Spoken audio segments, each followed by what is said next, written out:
Si je vous dis musique de Stranger Things, vous pensez à ça ou à ça?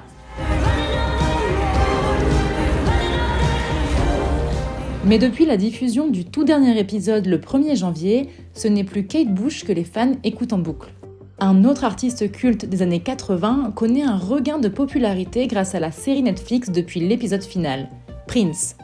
2 de ses chansons ont été utilisées à des moments clés. Attention, spoiler. Dans leur plan pour sauver le monde, les héros de Stranger Things ont construit une bombe à retardement à l'aide d'un tourne-disque. Et c'est l'album Purple Rain, sorti en 1984, qui a fait exploser l'Upside Down. La chanson Wind of Cry, la première de la phase B du vinyle, sert de bande-son au retour des personnages dans le monde réel. Puis, au moment d'une scène déchirante pour tous les personnages, c'est Purple Rain qu'on entend.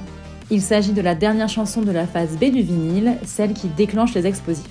Et à en croire les réactions des fans, le tube de Prince les a eux aussi dévastés.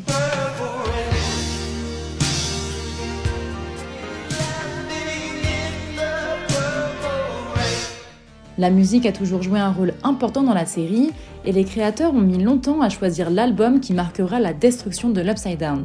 Les frères Duffer ont arrêté leur choix sur Prince, mais ça n'a pas été chose facile d'obtenir les droits de la part de ses héritiers.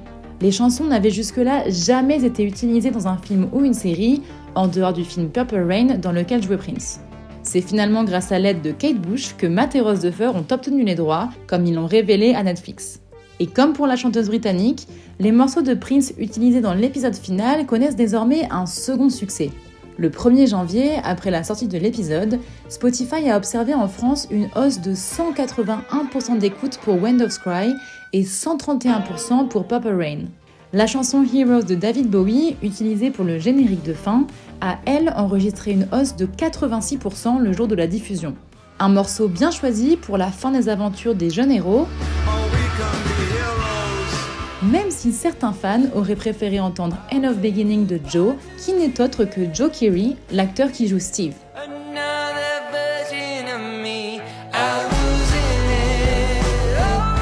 Preuve qu'à l'écran comme dans la vraie vie, Stranger Things se vit en musique.